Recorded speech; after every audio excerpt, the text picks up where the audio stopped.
बाबा साहब भीमराव अंबेडकर एक ऐसे शख्सियत पूरे विश्व में उभर कर सामने आए हैं जिसकी तुलना यदि हम किसी भगवान से करें तो कम नहीं है। खास करके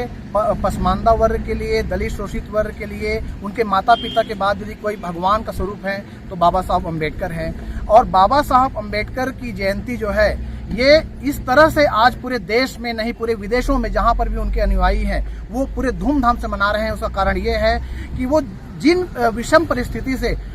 लड़ करके आगे बढ़ करके वो संविधान की संरचना किए और संविधान सभा में जाकर के स्थान बनाए और संविधान सभा में जैसे ही जाने का उनको मौका मिला और वो उन्होंने सबसे पहला जो काम किया वो यहाँ के जो वंचित वर्ग है, शोषित वर्ग है, यहाँ के जो दलित वर्ग हैं, जो सदियों से हजारों साल से एक दरकिनार किए गए थे, शिक्षा के अधिकार से, संपत्ति के अधिकार से सबसे वंचित कर दिए गए थे, उनके अधिकारों को संरक्षित करने के लिए बाबा साहब ने संविधान में प्रावधान किया और पूरे जितने भी सदस्य थे सबको अपने तर्कों से मनवाए। और इसलिए बाबा साहब अम्बेडकर आज सर्वमान्य न केवल दलितों के लिए बल्कि पूरे देश के नागरिकों के लिए समता, स्वतंत्रता और बंधुता का संदेश देने